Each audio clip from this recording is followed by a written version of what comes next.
Coverage of the 26th annual meeting of the ASMBS is sponsored by Allergan, makers of the Lap-Band AP system.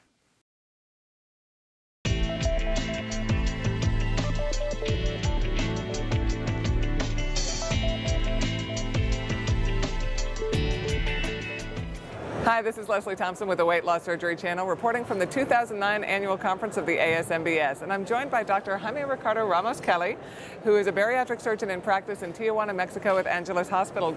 Dr. Ramos-Kelly, thank you so much for joining us. Thank you for inviting me. Now, we have not spoken previously with any surgeons who are based in Mexico, and medical tourism and having U.S. patients travel across the border for their bariatric procedures is a very controversial topic. It is indeed. So I wanted to hear from your perspective as a doctor who's practicing in Mexico and serving a lot of U.S. patients. What are some of those pros and cons? Okay, well, I provide the medical services for American patients. I offer them a very state-of-the-art facility. And we would like to separate ourselves from the people that are not professional and they get this type of patients. I want to assure the patients that they are going to get the same level of care as in the United States with an affordable price. And I always say that this is not something that is inexpensive for them. It's only that it's quite expensive in the States, you know. And we provide the same services as in the United States. We follow the guidelines of the ASMBS. So we are in this because we want to provide services.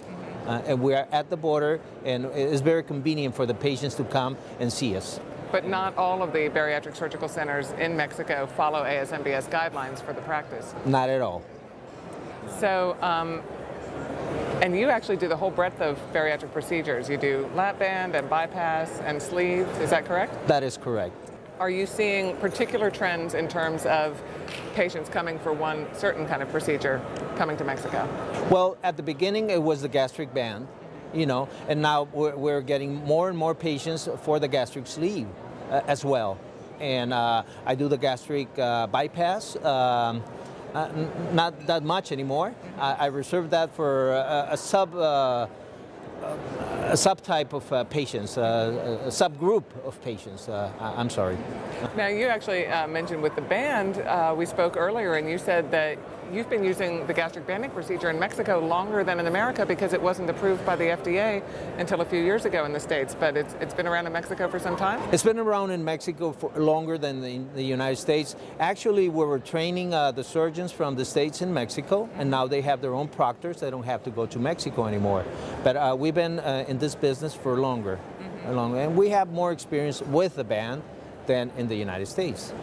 Now, obviously, the primary component for successful weight loss surgery is not just the surgery itself, but the long-term lifestyle changes, the aftercare support, the follow-up, particularly if it's a band and a doctor now or a patient now needs to get routine fills. How does that work if they go across the border for their surgery? Okay, yes, as you mentioned, the surgery is the first step. Only the first step. They have the aftercare is even more important than the surgery, you know. But you have to perform the surgery first, very efficiently, and then we work with American doctors and with American companies that can provide the follow-up for some patients that they are not near us. They're very far away from us. And but I do follow up. I follow up my patients also by phone, and I follow them. In my informed consent, I tell them that they have to come with me at least once a year. Regardless of the procedure that they've had. Regardless of the procedure, because I need to know how they're doing. You know, this is something that is you have to interact with the patient for a long time. So if I just place a band and I don't know what happened to that patient, nothing happens, you know, to the patient. He's going to fail. But if they do have a band, then you're coordinating with surgeons back in the United States to make sure that that patient has an appropriate facility to go to get their fills and to get those routine checkups? Yes, of course. There's something called Field Centers USA also, and it's based in the United States. And they can go to those places. It's spread around the United States, and you have nurses, registered nurses, do the fills, They offer to do that, and they follow up with their primary physicians and everything. And this is very important to work with as a team. Yes. How do you see the trend taking shape in terms of whether you think there will be more medical tourism, particularly with some of the healthcare reform changes that are happening in the U.S., or do you see a drop-off? Where do you see the industry going? Well, if that is going to happen, of course, patients are going to stay in the States more than now. It's not affordable for them to get surgery here, because only 1% of the obese population in the States are getting the surgery.